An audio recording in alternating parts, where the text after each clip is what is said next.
আহ্বান জানাবো, 5ই আগস্টের পরে বাংলাদেশের ভিতরে ইসলামের উত্থানের একটা সুযোগ এসেছে। আমাদের নিজেদের পায়ে দাঁড় হয়ে কাদিয়ানীকে অমুসলিম ঘোষণা করব, সংসদের ভিতরে আইন পাস করব, কাদিয়ানী কাফের অমুসলিম ঘোষণা করলাম এবং আমরা আইন পাস করব ইনশাআল্লাহ। এই সরকার উত্থানে পরিণত আমরা যদি এই বাংলাদেশে জনগণ যদি আমাদেরকে নির্বাচিত করে, এই বাংলাদেশে আগামী দিনে কাদিয়ানীরা অমুসলিম ঘোষিত হবে ইনশাআল্লাহ। সংগ্রামী ভাই এবং বন্ধুগণ, কাজে এই অমুসলিমের ব্যাপারে, কাদিয়ানীদেরকে অমুসলিম ঘোষণার ব্যাপারে কারোর কোনো দ্বিমত নেই। আপনারা যে ভাষায় আমাকে কথা বলতে বলছেন সেটা আইনের ভাষা না। আপনারা যে ভাষায় আমাকে কথা বলতে বলছেন সেটা আইনের ভাষা না। আমাকে শেষ করতে দিবেন তো, আমাকে শেষ করতে দিবেন তো। কানুনি সকল ব্যবস্থা জাতীয় সংসদে আলাপ আলোচনার মাধ্যমে গ্রহণ করা হবে ইনশাআল্লাহ। এই জন্য সমগ্র জাতিকে ঐক্যবদ্ধ থাকতে হবে। যাই হোক, আপনারা যে ভাষায় আমাকে কথা বলতে বলছেন সেটা আইনের ভাষা না। আইনের ভাষা হচ্ছে এগুলো কার্যকর করার জন্য, এই প্রস্তাব গ্রহণ করার জন্য সবাইকে ঐক্যবদ্ধ থাকতে হবে। জাতীয় সংসদে সবাইকে ঐক্যবদ্ধ থাকতে হবে এবং সারা বাংলাদেশের মুসলমানদের ঐক্যবদ্ধ থাকতে হবে। আমরা ইনশাআল্লাহ আপনাদের এই প্রস্তাব গ্রহণ করব।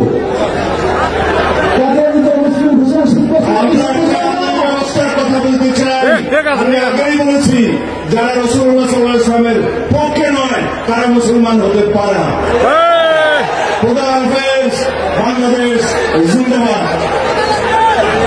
কাদিয়ানী কাফের, তাকে রাষ্ট্রীয়ভাবে কাফের ঘোষণা দিতে হবে কাদিয়ানীদেরকে। এই জন্য এখানে এই মহাসম্মেলনে 3টা বড় রাজনৈতিক দলের নেতারা বক্তব্য দিয়েছে। তার মধ্য থেকে হলো ইসলামী আন্দোলন বাংলাদেশের আমির পীর সাহেব চরমনাই হুজুর, মুফতি রাজাউল করিম হাফিজাহুল্লাহ, তারপর হলো জামাত ইসলামের সে হয়তোবা জয়েন্ট সেক্রেটারি রফিকুল ইসলাম সাহেব, আরেকটা হলো বিএনপির সালাউদ্দিন সাহেব। তো এই 3 জনের মধ্যে থেকে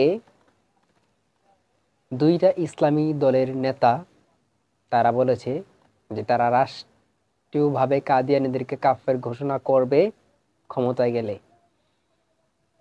স্পষ্ট করেছে তারা।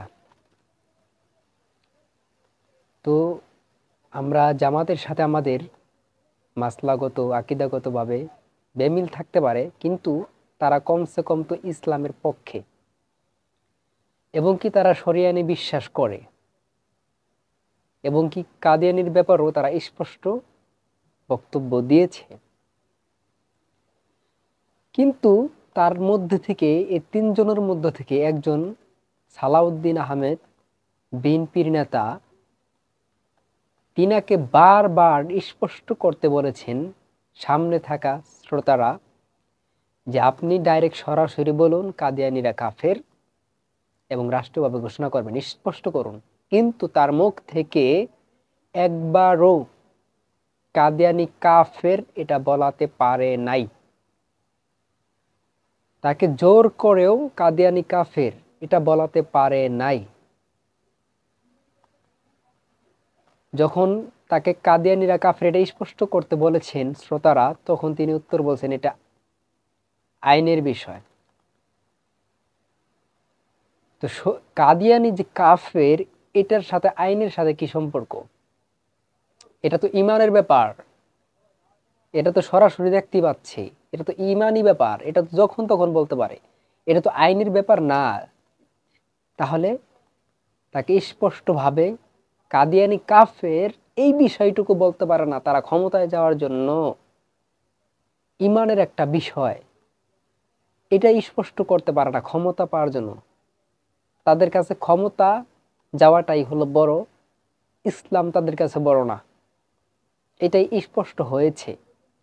আর এইসব দলের যারা দালালি করে, যে সমস্ত ওলামা একরাম তাদেরকে মূলা ধরিয়ে দিচ্ছে। যারা বলেন বিএনপি ইসলামের পক্ষে, আলেম ওলামার পক্ষে, হ্যান ত্যান ইত্যাদি, আমি বলবো না, কখনো না। বিএনপি কখনো হক্কানি আলেমদের পক্ষে না। যে সমস্ত ওলামা একরাম তাদের দালালি করে নাই, তাদেরকে কিন্তু বিএনপি ছাড় দেয় নাই। পীর সাহেব চরমনাই হুজুর দামত বারকাতুহুম, তাকেও কিন্তু বিএনপি মামলা করেছিল, জেলে নিয়েছিল। তার আব্বার বিরুদ্ধে কিন্তু মামলা করেছিল। কারণ কি? তাদের কোনো দোষ ছিল না। তারা এই বিএনপির দালালি করে নাই, বিএনপির অপকর্মের পক্ষে কথা বলে নাই, বিএনপির অপকর্মের বিরুদ্ধে কথা বলছে, এই জন্য তাদেরকে মিথ্যা মামলা দিয়েছিল। এই জন্য আমি বলি বিএনপি কখনো হক্কানি আলেমদের পক্ষে না। তারা ক্ষমতায় যাওয়ার জন্য আলেমদেরকে সিঁড়ি হিসাবে ব্যবহার করেছে এবং কি করতে চাচ্ছে।